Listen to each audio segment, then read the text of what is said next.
Hello, everybody. Thanks, everybody, for joining us. We're going to give it just a few moments before we get started. If you want to grab any popcorn, maybe a little bit of coffee. It should be a pretty energizing one for today, though. I don't know if you might. Some people are into Red Bull. I like to call it lightning gravy. Whatever floats your boat. But we'll get started here in just a few moments. We'll let a few more folks get settled. If you are in right now and you're getting settled, feel free to use the Q&A feature that we have set up. Let us know where you're calling in from. What part of the country, what part of the world. I'm in New Orleans myself. I think, John, you and Andrew are up in Minneapolis, right? Yep. We are. Beautiful fall day. Awesome. We see Brian's in Denver. So Trevor's in Denver too, I think, right, Trev? Yep, currently in Denver. Very cool. I got Michelle from San Diego, Todd calling in from Dayton, Ohio. All right. We're covering the country, you guys. Duluth, Minnesota. Some more Minnesotans? Yes, Duluth representing. I love it. Here we go. I got Adam from North Carolina. Irvin's in Richmond, Virginia. Got another friend from Minneapolis. I see my friend Chris. Yeah. Chris is in here. Some more folks from Ohio, Pennsylvania. All right. We got a Des Moines, Ben. We got one anonymous from Des Moines. We've got, some folks from Canada, too. Our neighbors up north. Quite literally. Literally. Central California. What's up, Jax? Omaha. Des Moines, Iowa. Love Des Moines, Iowa. That's where I grew up. Ken Campbell, streaming in live from South Carolina. Thanks for joining us today, Ken. We got our few folks from Florida, Mississippi, New York. All right. For those of you who are just getting in here, we are going to get started here in just a second. We want to give some time for everybody to get settled. Lindsay's in from Texas. Tina's in Park City, and it's snowing. I bet it's beautiful. New Hampshire, Portsmouth. Oh, I love that area. Probably really pretty right now. Geneva, Illinois. Bakersfield, California, and some more Minneapolis. Awesome. Well, thank you all very much for tuning in today. Looks like we are covering the entire country right now, and even get a couple of people from up north in Canada. My name is Ben Bouslog. I'm our Vice President of Business Development at AdCellerant. I'm excited to welcome a couple of friends with me today. I've got Trevor Loeschen from AdCellerant, John Hoeft from Lift Kit Marketing, and Andrew Eklund from Ciceron Agency as well. And today we're going to be talking about using AI to build and grow your digital business. You know, we use the word digital business here, or digital specifically, because, you know, we're digital services, but you can use AI to build really any business. We're going to be sharing a lot of tips and tricks, best practices, different platforms you guys can dive into for today. Before I get started, I want to remind everybody, we are recording the call. We'll send it to you afterwards. We'll also send you the deck. Inside the deck, a lot of the things that we're talking about today are hyperlinked. So if you want to find some of those pieces, feel free to open up the deck, go to that slide that you saw some of those hyperlinks, and you can find that. And we'd love to make this as interactive and as engaging as possible. To have a little bit more of a thoughtful conversation, feel free to use this Q&A feature that we have set up in the Zoom meeting. We can answer some questions on the spot. We'll do a little Q&A at the end. But without further ado, I'd like to kind of welcome everybody. I'll start off, make a couple of introductions. We're going to get into the evolution of AI, hear some more philosophical approaches, and then we're going to get tactical. Talk a little bit about some of the tools that you guys can use, resources you can lean into, and how to use AI for your business and tie it all together, because our goal is to help you grow. And I think this is going to be a really, really fun conversation for everybody. So to get started, like I said, my name is Ben Bouslog. I've been with the AdCellerant company for about 7.5 years, and I've seen us build this incredible suite of tools and technologies to really support the entire digital sales lifecycle. Everything from proposal development to order management, reporting, sales enablement, and everything between there. We want to make sure that you're covered. Also joining me today is Trevor Loeschen. Trevor, give us a quick introduction if you don't mind. Yeah, absolutely. I think I made the joke last time, but man, my hair used to be a lot better than it is today. But my name's Trevor Loeschen. I'm our earned media sales manager. What that essentially means is I white label myself for our partners and sell SEO for them. So I'm a resource that can always kind of be there for you, and happy to be here and excited to learn a lot from Andrew and John. Thanks a lot. Appreciate having you here today as well, Trevor. John, I've known you like 5, 6, 7 years now. I love it, man. I got to meet you several years ago. You've been literally, I feel like a pioneer in the industry in helping to guide a lot of the digital components that people are using to track conversions, things like that. But you've taken a liking to AI recently. Give us a little bit of background about yourself. Introduce yourself, please. All right. Thanks for having me, Ben. Yeah, I thought it'd be appropriate considering the topic that I use a AI generated headshot. So there you go.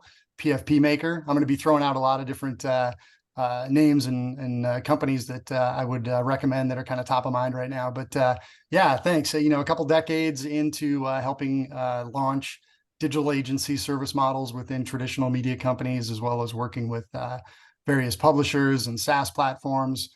I'm currently doing consultancy with LiftKit Marketing, which is my own kind of B2B marketing agency focusing on helping small to medium-sized agencies with their own go-to-market strategy.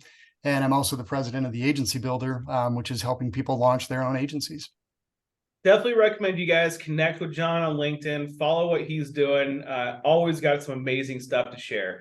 And last but not least, Andrew. Andrew, I know me and you are newer to knowing each other over the past year, but you're truly, talk about OG in terms of being in the agency space. Give me a little bit of background on yourself, if you don't mind. Sure thing. Thanks for this today. This is great. I'll tell you, even during the prep calls, I've learned an incredible amount. I was banging out emails last night to people saying, you got to come to this, because just in seeing some of the things that you guys have presented, just represents the future to me. And, that's been my agency for now we're in our 29th year. Started it as a digital agency in 1995, pre-Google, and a year and a half post Mosaic browser coming on the internet. So yeah, I've kind of seen it all. And, what we're about to experience right now is an incredible time. I'm already sort of saying to people that I don't think my competitors of the future are other agencies. I think my competitors are AI. And so, we are very, very quick to test and onboard wherever we see a fit. And this is just an incredibly exciting time. The curve is advancing beyond, it's AI. So, it's based on very large formats and lots of compute and lots of processing. And so it's just, I think we're just going to see a exponential curve, and it's absolutely an amazing time to be alive. It absolutely is. I know we were joking earlier as we were talking. It's like a lot of these, beta versions are pretty dang cool. I can't wait to see what these next, 2.0, 3.0 versions are looking like. And once they really start dialing themselves in, but, it's definitely an interesting approach that you have here, or that you're talking about in terms of, AI being a bit more of a competitor than just what other agencies are, right? I know we're all after the same thing. We want to support other businesses and their growth. Before we get into that, tell me, Andrew, a little bit about what your philosophical approach is when it comes to AI. What's that evolution look like? Yeah, for me, AI is not just another tool. I know it's popular to say, well, it's just another tool, and it's not. It's extraordinarily powerful. And what I've been thinking about a lot in particular is, the original conversation around AI, and believe me, we just have to remember, by the way, that 12 months ago, this didn't exist in the popular vernacular. ChatGPT launched in November of last year, right around this time last year. And it's interesting, when John does some of his demos, you'll see these demos and you'll say to yourself, it's not so great. But if you look, just zoom out a little bit, what this stuff is doing as first generation software is absolutely mind bending. And so, I look at the automation of marketing has really been a 30-year journey. And so, and really accelerating probably in 2008, 2009. in the programmatic environment, which was not necessarily AI, but it was certainly machine learning. And so, you know, the agency space in particular, and I would say the media space in particular, the digital media space has been machine based for at least a decade. And so now that we're adding in a lot more of this sort of unstructured side of the internet, it's going to accelerate everything as much as we can. And, you know, we were looking at this yesterday, and, you know, the way I look at AI right now is it's fascinating to see how people are using it. And what you'll realize is that people aren't using it necessarily for large scale, turn the ship around in the harbor and head in the other direction sort of enterprise level stuff. It's people using it to essentially try to figure out how to make themselves more productive. And so if you look at this e-marketer, I think this was really fascinating. You know, the top uses, right, is email copy, social media images. I mean, it's production, and it's production around the sort of volume of content that gets created on a daily basis. And so individuals like us and sales teams and marketers and so forth are looking at this as being able to enhance personal productivity. So what does that mean, really? And the funny part about it is, if you look at email copy, I mean, where are we applying AI?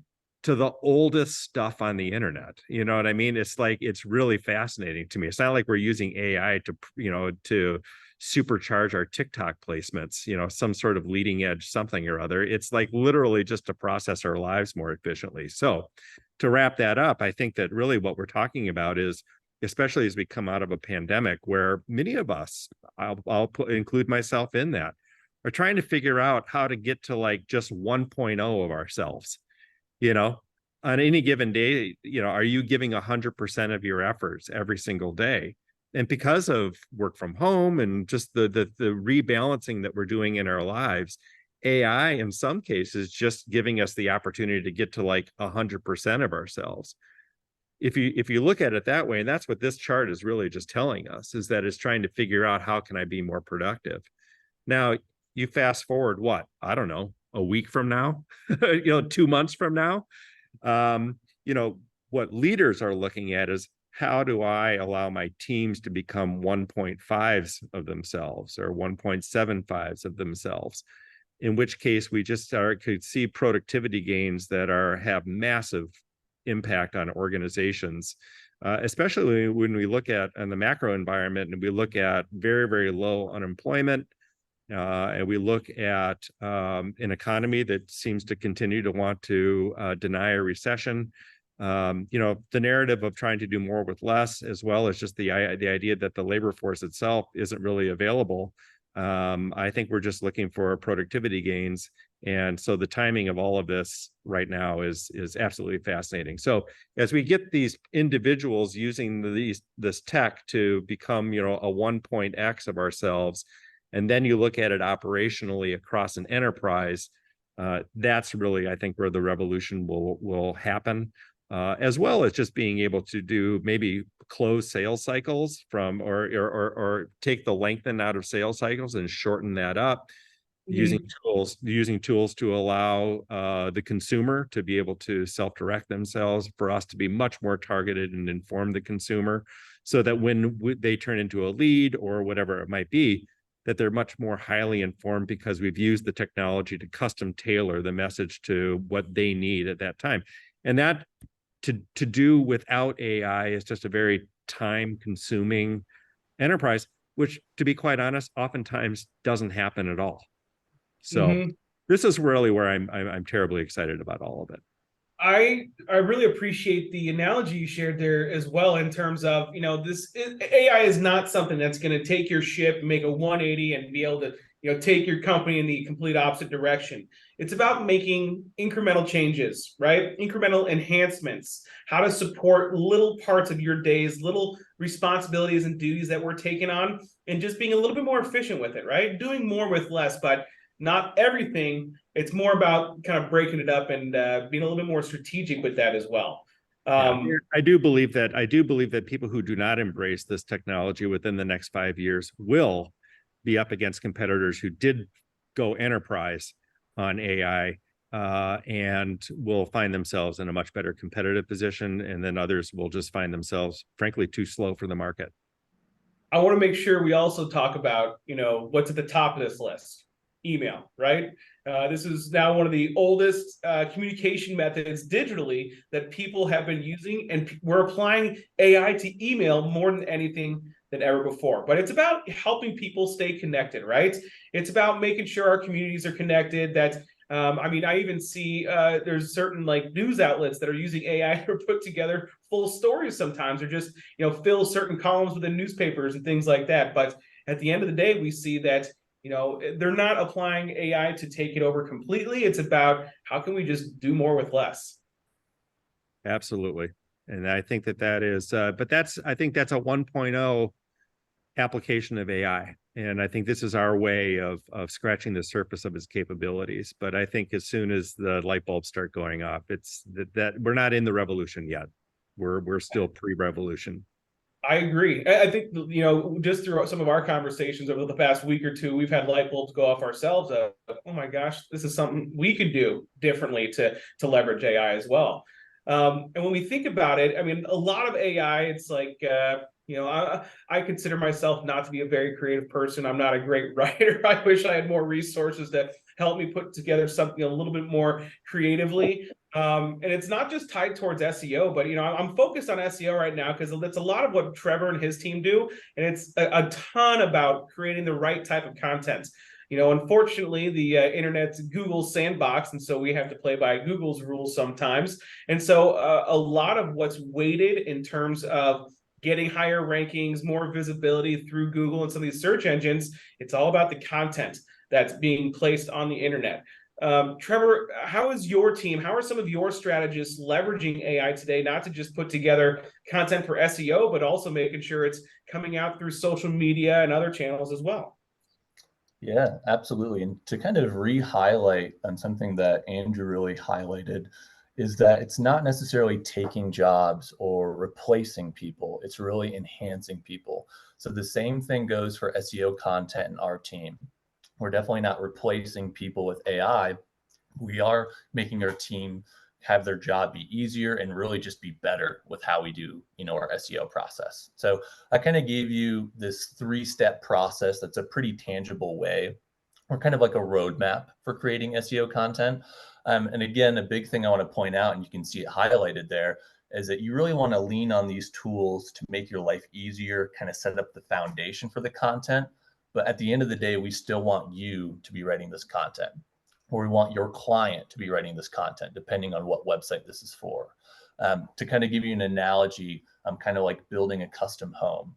If a SEO, piece was a custom home, I would really think of SEO as maybe our foundation, or, maybe just kind of the bare bones of the project. AI kind of filling up maybe the concrete and the drywall.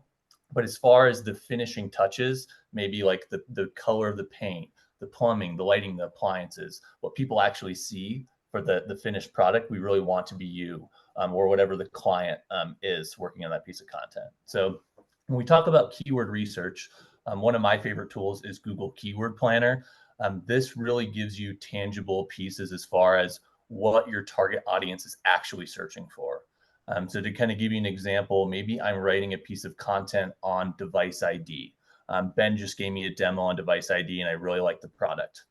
When I jump into a tool like Google Keyword Planner, I might quickly find that when people type in device ID, they're looking at like Apple device IDs. Whereas when people type in like geofence marketing, that's when they're actually looking for my product device ID. So you can get a really good idea of what people are typing in and how often they're typing it in. From here, we kind of move into content ideation. There's a number of tools that makes your life a lot easier with the technical aspects of SEO. So no longer do you have to kind of look at a blank document trying to figure out what you're going to write for titles, headings, or descriptions. There's tools like SEO.ai, for instance, that can really quickly help you identify the type of content that you want to write, and then even metadata, like I talked about. And then lastly, the creation aspect. Again, let's lean on AI to make the creation easier, but finish it, with that human aspect and touch. So Descript is an awesome video software I really enjoy. So when you build out video content, you can run it through Descript. One of my favorite aspects is the transcription of it. So if you say or within your video, it can quickly eliminate all of that in all of the script, for instance. So again, just making your life easier. And then, of course, ChatGPT 4 or just ChatGPT in general can kind of come up with a content outline. So one thing, and I know John's going to dive into this quite a bit, but teach your AI about your business and your product and your service. So you can really coach up ChatGPT before writing a piece of content for you. They can kind of spit out a version of that content and use that as an outline for you or your client to really put the finishing touches on it. Because at the end of the day, the human touch is really what Google is looking for these days. They always talk about creating content that's as helpful as possible, and they really prioritize content that's going to be helpful for users, not necessarily, SEO'd or keyword stuffed. That makes sense. And it's interesting. And we're going to talk about how you guys can kind of put this stuff in your own brand voice and things like that later on in the conversation. But it's interesting how it's almost the exact same thing that the AI is doing in the background. It's focusing on specific keywords that you want, creating that copy ideation that you're looking for, and enabling itself to kind of create that end copy that you're looking for. But at the same time, I may not want that color of bathtub, right? I might want to spruce it up, get myself a stand-in shower or something like that. So make sure that you guys are really tightening it up the way that you want it to be, because like Trevor said, I like the analogy as well. This is your house. You're going to live in it forever. This is something that's going to be on the internet or something that another person is consuming, whether you're a salesperson or on a marketing team and building a brand and a voice. Make sure that part of your authenticity is really there. Yeah, and even going back to that, original eMarketer chart, something like email that's not out there that long, it's pretty directionally accurate as far as where I recommend AI and how much AI. So something like an email drip campaign, let's really lean on AI. But when we're talking about our website, SEO content, or blog posts, let's lean a little bit less on AI and make it more our brand tone and voice. To Ben's point, we have to live in it for a while. It is our website, it is our brand out there. So let's make sure it's in our own brand tone and voice. I like that. Well, I think this is a nice little segue into making sure that we dial it into the way we want it to be, right? And even more towards some of the roles that a lot of us on this call have, especially if we're sales facing people like myself, Trevor. I mean, John, you and Andrew are obviously in sales yourselves, making sure that you're putting your brand out there, you're able to find and connect with the right people to build your businesses too. John, I'm going to start leaning into you a little bit here. We think about some of these tools, and you're probably using them more now than ever before. And we even in the last week, right? How are you, leaning into these more tactically to be able to build your business? And we're going to actually give some real examples here. So we can just start right here. Yeah, no, that'd be great. I think building on what you guys have talked about, it's really important for these companies and businesses to take the blinders off right now and talk about AI literacy holistically throughout the company, and encourage every staff, every department to experiment. What can they be doing to make their jobs easier?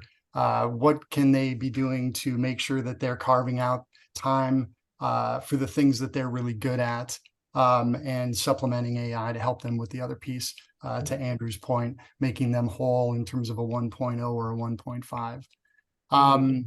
So what I want to do with these next few slides is I want to look at things through the eyes of a salesperson or a sales manager.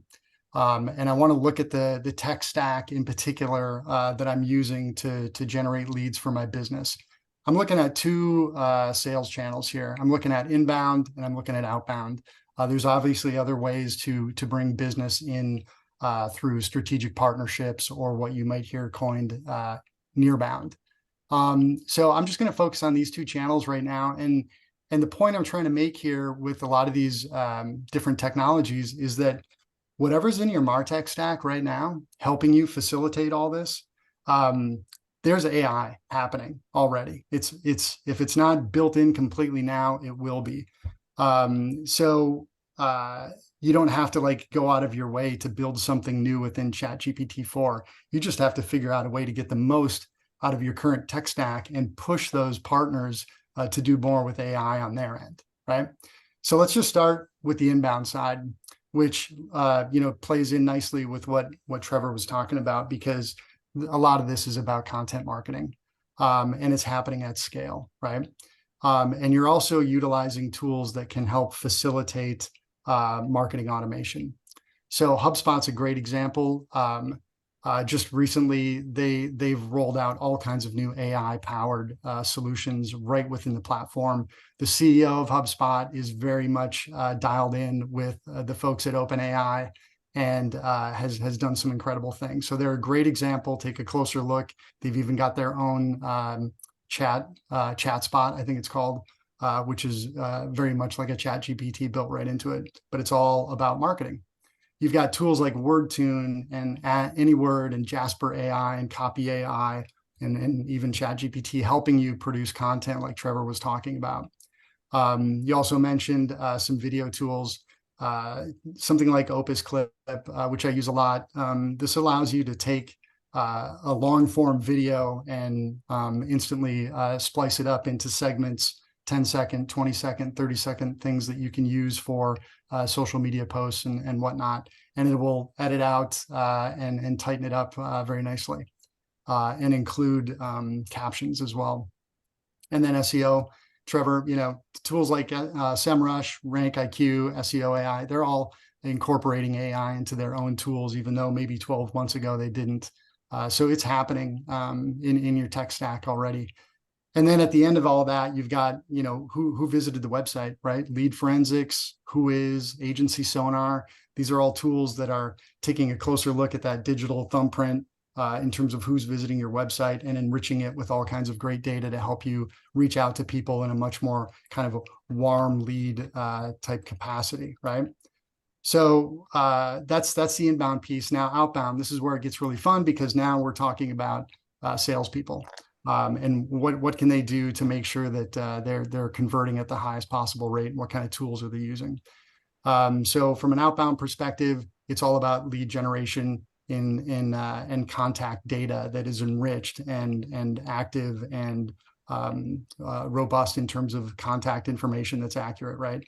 So tools like 6sense, which is really leading the way in terms of predictive analytics around not only who's visiting the website, but who's actually engaging with content that aligns with the type of products and services that you provide.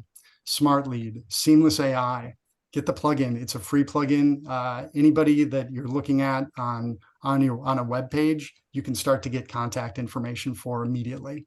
And that's actually built into products like Agency Sonar and some others as well. Clearbit, ZoomInfo. A lot of people use ZoomInfo. That's just going to keep getting better and better. And you've got Cognism, Apollo AI, Phantom Buster, and so on. And again, that user identity, the lead forensics, the Agency Sonar tools are going to help you reach out to people that this AI is taking the cold out of cold calling completely. Then when it comes to communications and proposals, yeah. If I can interrupt you, John, just so you guys know, so at AdCellerant, we even use ZoomInfo ourselves. It's been a really cool tool. I literally have a plugin built into my browser. So if I'm on someone's LinkedIn page, I can literally click the little ZoomInfo plugin, and it gives me their contact information on the spot. Additionally, it actually tells me like different ideas or not just ideas, but intents that they may have had or exhibited recently on the internet. And other things like scoops is what they call it. So where have they shown up in the news lately? Like what's happening with that company? What that does as a salesperson is it helps you guys be a little bit more dangerous, a little bit more rounded in that initial conversation, where you can ask more open-ended questions to get more out of them as well. It makes it more personable so that, it actually takes away the need to go to this website, go Google this stuff, find all this information, try and digest it. It puts it all in one place for you right off the bat. So little things like that, where it literally starts shaving a minute off of each little thing that you're doing, that adds up at the end of a year. That's, me spending more time with my family, or maybe going to play tennis or pickleball, if that floats your boat, whatever you guys want to do there. So think about how you're using AI today, or if you're not, these things all just shave minutes off of it. So these tools are all, bar none, some of my favorites that I've even used myself so far. Absolutely. Yep. And if you're, and just kind of moving into communication and proposals, if you're not utilizing a tool that records and transcribes your calls, the sales calls that you're having, you're really missing out, because they're all starting to bake in all kinds of AI components. And, you know, I mentioned Gong, Otter AI, Wingman, Fathom, Chorus AI, and even Zoom. I think, Ben, you guys use Zoom. Have you started to see some of their AI tools become more relevant? Yeah, so Zoom Info actually purchased Chorus, and so we use the Chorus tool to record all of our calls. You guys, it's actually disgusting. Not only does it record and dictate the entire call, it'll actually truncate a set of details of what was discussed, what are next steps, and assignments that each person has on the call if they were given. So little thing, I mean, it replaces the need for my legal pad right here, literally. You know, I don't have to keep writing all these things down. These tools are doing it for you, and it's just so dang impressive to know, one, it's digitized, two, it's in one spot, and three, it allows me to just be more strategic and calculated on that, you know, one thing you're working on. And if you don't mind, you know, I don't think it shaves minutes. I think it shaves days or more, because if you really think about it, the transcription of a call, the summarization of a call, the letting the technology give humans time to focus on the things that actually matter. That summary work, whether that's a project manager working with an account person or whatever else, that's a lot of work that I'm going to argue even project managers and account people would prefer not to have to spend hours recapping calls. Or worse, maybe missing the key point.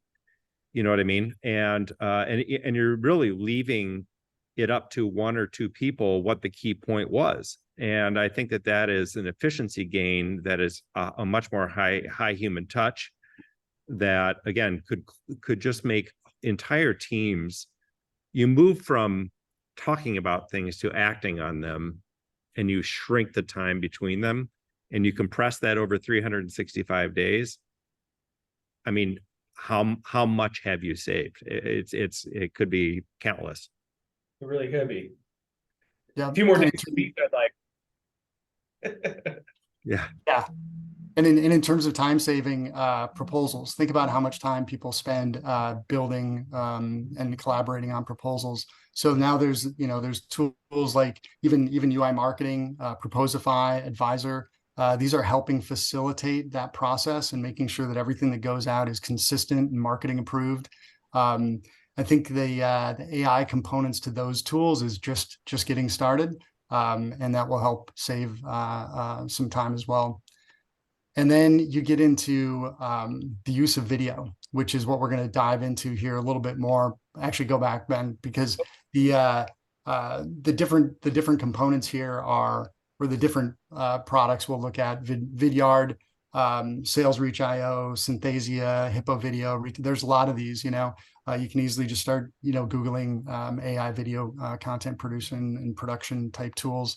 And then you've got all the tools that people are using from an account manager perspective, right? Churn Zero, they've got AI built right into it. Predictive customer type of AI solutions, Success AI, ClickUp, Teamwork, and so on, with their chat bots and their ability to answer questions for clients. AI is just going to help those products just become superpowers. They really are. I mean, if I can say it now, I'll probably say it one more time at the end of this conversation or this presentation we're given.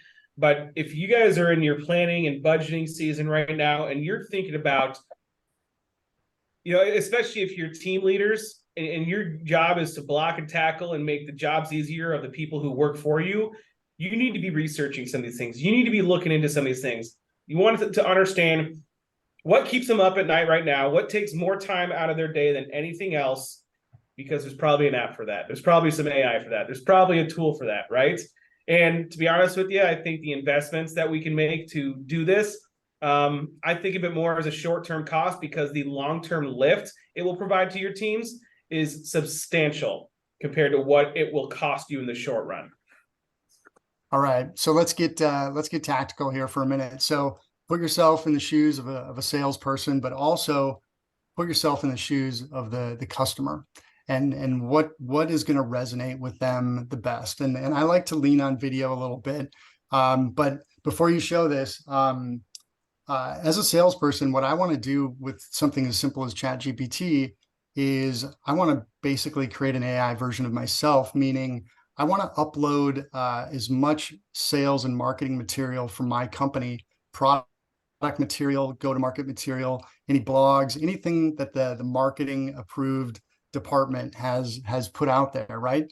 And then I can use that environment to help me generate scripts, and I can emphasize certain character traits and create a brand voice that's really consistent with who I am and how I want to go to market. So that's like step number one, because now that tool is going to help you craft scripts for videos, scripts for phone calls, email templates, and so on. So I've got some examples here. I'm going to do like a good, better, best type of scenario. The other thing here is think about what Google is doing in terms of how they perceive valuable content. They've got this acronym called EAT, E-E-A-T, which is essentially experience, expertise, authoritativeness, and trustworthiness, right? So they're ranking that type of information the most valuable. So put that into your own type of communication. If you're a customer, if you're a marketer on the receiving end of this information, those are the types of things you're going to look out for as well. So this is an example of a video that I used ChatGPT to help create a script. Let's just say I'm not comfortable on video. I don't have the tools. I don't have the resources, but I need to put something together quickly. It's not something I'd necessarily recommend when I think about the authoritativeness and the experience and that type of thing. But this is a tool that could be really helpful for doing a high volume of training material or product demos. So go ahead and hit that, Bren. Hi, Andrew. I couldn't help noticing that thought leadership appears to be an important aspect of your business development strategy. That's where the team at LiftKit Marketing can help. So clearly that's Oh my AI. God, John, where do I sign? Wait, it gets better. Oh, wait, there's more. So just this type of tool, you can see it has a lot of different capabilities that it can provide. And it took seconds to do that, right? So if you've got to do a lot of this at scale, this is the type of tool for you. Would I use it to go get new business? Probably not. So let's go to the second one. So this is a product called Hippo Video. So this one gets a little more personalized, right? So what I've done here is I've actually recorded myself after I generated a script. I edited it and I recorded myself. But again, let's say I'm not really comfortable getting on camera. I upload a picture of myself and it converts that picture into a talking head. And I tell it what website to show in the background, and it fills in that website. So again, here I'm going to pitch Andrew utilizing Hippo Video. Hey, Andrew. As the owner of Ciceron, I bet you're always on the lookout for fresh, result-oriented ideas to foster growth. I couldn't help noticing that thought leadership appears to be an important aspect of your business development strategy. That's where my team at LiftKit Marketing can really help. We could add that extra lift to your personal brand with B2B content marketing, strategic partnerships, and even LinkedIn lead generation tailored specifically for you and the team at Ciceron. I propose we set up a brief time to chat and explore the potential synergy between LiftKit Marketing and Ciceron. What's your availability like next week for a quick call or maybe even a round golf? I look forward to hearing from you. Thanks, John. That's pretty cool. Can I add some color commentary on here, John, if you don't mind? Absolutely.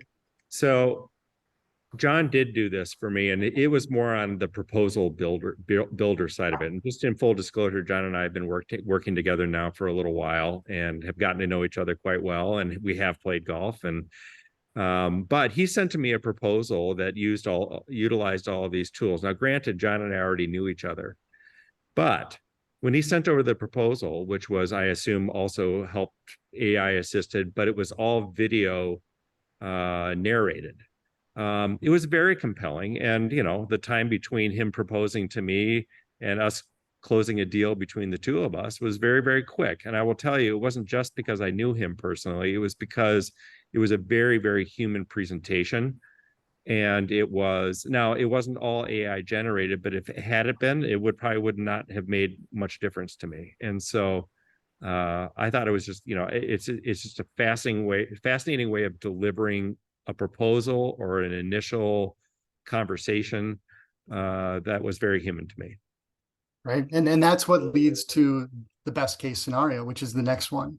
So the next one, and how I pitched Andrew, was utilizing Vidyard. And the only AI component of this was basically helping me generate the script. Otherwise, you can see, I'm not going to show this video, but it's a 9-minute video. But Vidyard makes it very easy for me to record my screen after I've built a proposal or a deck through AI. And then I can walk through it and without being on camera, or I can have my picture down in the lower screen and walk him through it. But it's nice because I get to see when he views it. I get to see how many times it's been viewed, if it gets passed along, things like that. And that's all very human. And I think that's what allows you to stand out in all the clutter. But I just want to highlight some of the things that you might not think of when you think of Vidyard. But you can actually, they have a prospecting tool that is completely AI, which means I can build a list. You can see off to the left here, a target list of people, and it will build me email, outbound email messages, and it will automatically send these email messages out, like 10 a day. And it will link to a video that you've produced as well. So it's becoming a really interesting tool to play with from a sales perspective. That is so cool. And you know what? I've had plenty of people reach out to me with Vidyard videos as well. And it's been able to just personalize it instead of having to go through to some 2-paragraph email. Give them a quick hit. It's actually built into the email to the actual video. So you don't really have to click to go to a YouTube page or something like that. It's super slick. Let's talk about sales prompts, John. I want to, for the salespeople on the call, this is going to be some stuff that I think they're going to like a lot. Definitely would like to know how we can use ChatGPT and put together different persuasive pitches, right?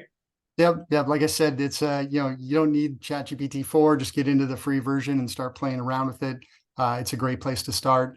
And honestly, if you just go into Google and start asking it for help in terms of generating prompts from a salesperson's perspective, you're gonna head down a rabbit hole and spend an hour reading lots of really interesting articles.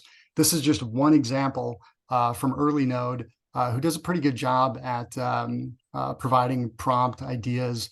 And actually, I think the days of saying prompt and prompt engineering are numbered, right? I think ChatGPT is actually going to help you with writing prompts itself. It's going to tell you how to talk to it. So, the idea around using prompts, I think, will be obsolete very soon. So there's 12 examples in here, everything from how to create unique selling propositions, cold email drafts, like I talked about earlier, and sales scripts. Those are, the top 3 for sure.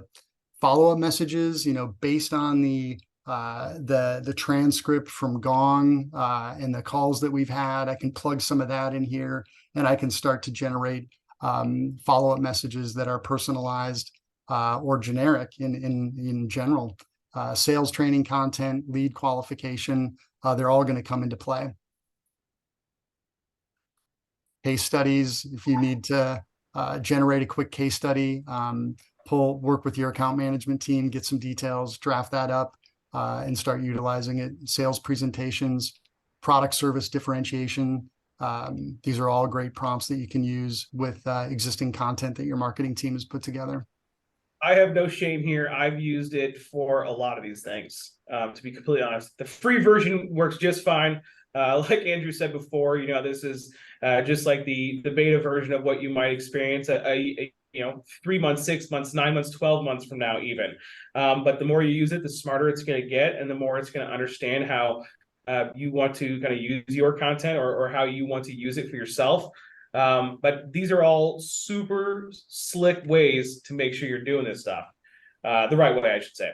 So using AI for your business, I know I'm using it regularly. Trevor and his team are using it regularly. Obviously, John's using this stuff. Andrew, you have as well. But at the end of the day, Andrew, I watched a video of yours from I think a month or two ago, and you made a really, really good point. These Finally. yeah, just one really good point. These AI technologies, they're created by like scientists and engineers, right? And I know when I talk to like our engineering team, it's not always like this, but it's tough to try and meet each other in the middle just because I'm a sales-minded individual. I've got other things on my mind. I don't think of it the way that they do.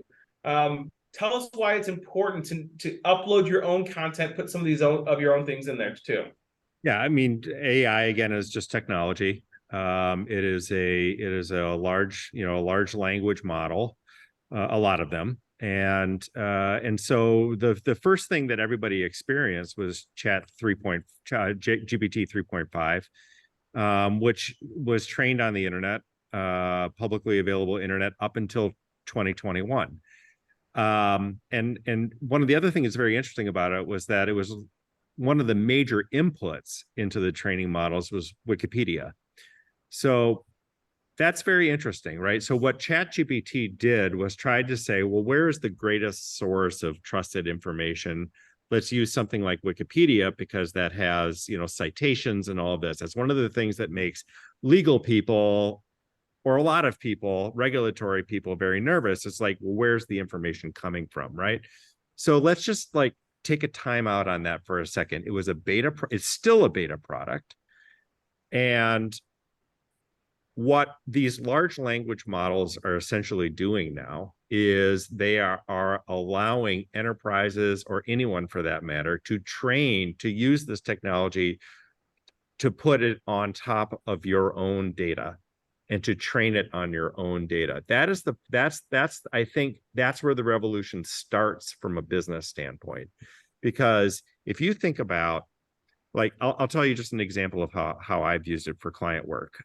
So there are lots of organizations, and especially in B2B, where you have, maybe a large Salesforce instance, and every salesperson goes in and takes notes during calls or goes in later and writes sort of random notes against these calls. And this, I'm talking about like before you push a thing that says record and translate, right? It was people taking notes. And so Salesforce right now is full of tons of unstructured data. So what I've done is taken all of that data, pooled it together, ported it over to ChatGPT and say, interpret all of these conversations that salespeople have had over the past couple of years, and then compartmentalize them into different personas, right? And to say, because not all customers are equal. Well, what's interesting about that, it will come up and it will say, it seems to us, whoever it is, right, the engineers that created the technology, that there seem to be three very unique personas that your salespeople are talking to, and you're not thinking about them as personas. You're just thinking of one-off calls. If we start to look at these three different personas that are coming out, these buying personas, then you dig one layer deeper and say, how should I talk to them versus these people, right?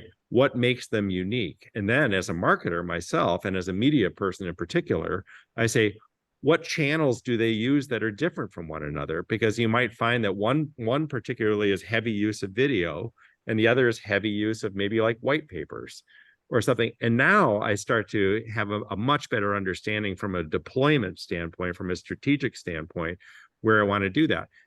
ChatGPT 3.5, the free version, or even 4.0 won't give that to you because it hasn't been trained on your data, right? And so it goes back to what Trevor was talking about very much earlier. Certainly what John has been talking about is through all of this is, don't take stuff out of the box and make a conclusion about whether AI is in your future or not, right? Look at AI simply as the opportunity to apply new technology to your own stuff.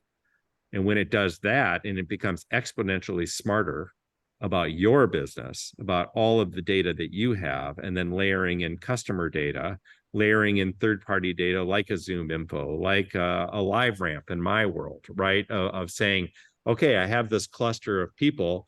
Now I'm going to take this data, I'm going to put it over into a media trading environment, find me more people that look just like that, right? And there's going to be a handshake from LiveRamp at some point in the future where they're going to apply their own AI to all of that segment information. And now, as a marketer, as an advertiser, and everything else, I keep coming back to this idea of exponential, because the time consumption to do what we're saying is in fact what we would consider what I call as media planning, right? And so now media planning is becoming increasingly smarter and automated. And I'm just, as an agency owner that's trying to be as relevant as possible for my clients. And the only way that I'm relevant to my clients is that if I connect them to other relevant people that are important to them.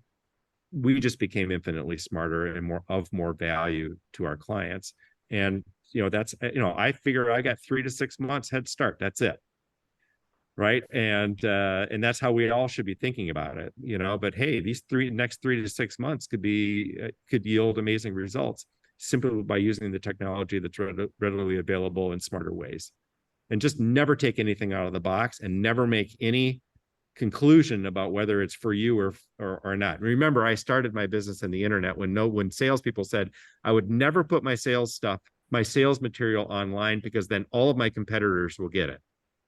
These were real conversations that took years to change attitudes.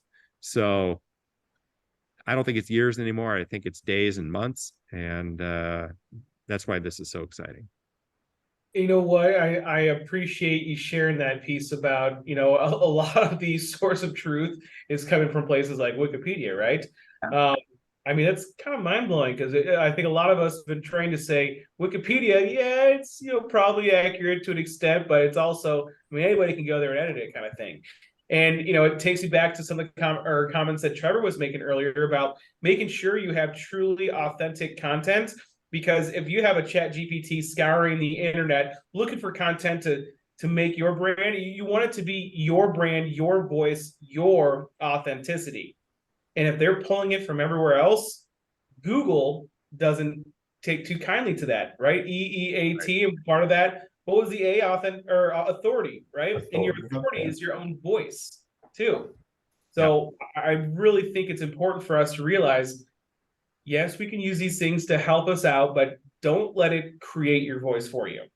Oh, yeah, I agree with that. I think that, we're in this early stage, and I think that for the next year or so, I think we're going to be feeling as though the world just became less human, because we're going to be taking stuff and we're going to be spitting out the video like you did, John, in that first example. And we're all going to start getting these videos generated by avatars. But as we start to move into that a little bit more, and maybe the voice is me, right? And maybe the face is moving. Who the hell knows? Maybe this whole thing that I've been delivering is an avatar right now, right? And I think what's interesting about that is that I might start to say in a sales script, hey, John, it's nice to see you. Just so you know, yes, I am AI generated, but this is actually me. This is what this is what I'll look like when we actually get together in person. How do you add that sort of human layer to all of this so that you're not trying to spoof people into believing something that's not real? Because if that's what it ends up being, I don't think we'll have broad adoption. I think that we're actually seeking more human connection. And how do we use these tools to do that? I think that's awesome. So when we talk about having these people who are on the call today, who are watching the recording, how to use AI to build your business, one, put your information on the internet. Don't be afraid of your competition. Use it as a way to maintain and build your own voice. Use different tools. Be open to those types of things. Find ways to automate your daily tasks, whether it's scheduling something using a Chili Piper or a Calendly type of tool, or a Zoom info tool to kind of hold together information that's a little bit better for you, or a recording tool like John was talking about before that can help put together the entire recap of a phone call. And even more so, and it's tough now, especially because of, John, I know we've done a lot of work with media organizations. There's a lot of legacy and traditional media people who have been selling print and radio and TV and out of home for a long time. we need to make sure that we're creating AI literacy within our organizations. And I think the hardest part's getting started. I think that's, always the hardest part, right? Just breaking the seal. So at the end of the day, you guys, it's about not letting AI replace you, your voice, your brand, but creating the perfect marriage of the AI and the human touch, the human element, the authenticity that each of you will bring into this world, into this technology, into this internet, and helping to build your businesses that way. So first off, thank you all very much for joining me today. I think that was awesome. I'd love to open it up to any Q&A. As I mentioned before, the recording will be going out to everybody. The deck will be going out to everybody with plenty of hyperlinks in there. And also a survey we'd love to encourage all of you to take for a chance to win some Amazon gift cards too. I'll give it a few moments to see if we got any last answers. Any last comments the three of you would like to make? I'm jazzed. I'm gonna go start researching more stuff, see if there's more tools I can add to my toolkit for next year. One thing, Ben, you had mentioned in one of the previews earlier was a tool that you'd use to actually produce commercials. I think it was Waymark. Oh yeah, Right. Waymark. Waymark is a very cool company. I've been seeing them around the industry a little bit as well. You guys should check them out. They can actually build, it looks like, professionally produced commercials in like 30 seconds. So if you have advertisers, you have clients who are looking to run video and they don't want to pay for a full production crew to come out to do a full commercial, this is AI that can literally build those types of things for them. It's absolutely disgusting. I love it. Here's a couple good questions. I think this one might be geared towards Trevor to begin with. Tina asks, I heard that SEO content generated by ChatGPT and AI may become visible to Google crawlers shortly, but it might not carry as much authority. Have we come across any information regarding this, or can we confirm that it's accurate, Trevor? Yep. So there's a thing called digital watermarking where Google is able to tell if something's generated by AI. And to be completely clear, we never copy and paste AI, and we don't recommend that. So especially, to kind of be redundant from what we've been saying today, use it as kind of a foundation, as a framework, but always rewrite it in your own brand tone and voice. So most definitely don't recommend copy and pasting, and it is something that Google can tell, especially for SEO content. Hey, real quick, Ben, there was a question about, will we get 1,000 videos from John about this? And I want to address that because that's a very interesting one. The AI will indicate that John shouldn't send 1,000 videos. He should send one video every 3 days or something like that, right? So the idea of abuse of this technology, the AI will override it because it won't perform. So it's actually interesting in that way that the danger in all of this may be rectified by the AI itself. That 1,000 videos wouldn't be effective, so we wouldn't do it. Exactly, creating optimizations and best practices around it, right? Right. That's pretty cool. I'm glad you brought that up. I don't know. I've gotten a lot of videos from John lately. We'll see if we get more.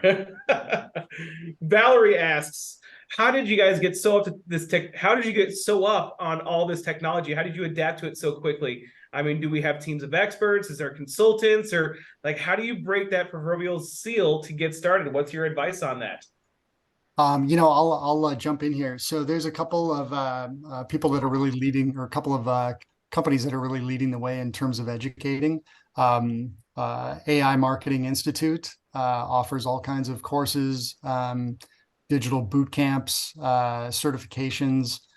Digital Marketer is another group that's doing a great job of pulling in subject matter experts and helping with courses and certifications.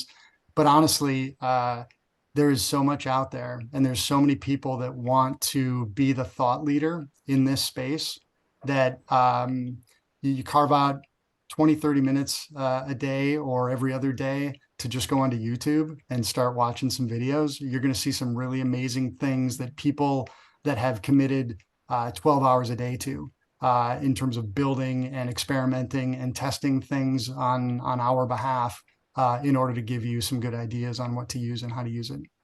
And just remember, you can't fail at this. You simply cannot fail in trying. How did I become an expert? Because I was like 2 months ahead of you guys. Do you know what I mean? And I don't mean that. I mean, what I mean is like it's a wide open space for expertise, and it's really all trial and error. And so, yes, of course, there are experts in the world. There are the Sam Altmans of the world and all of this. But really, honestly, it's just waking up and committing yourself to try something new today.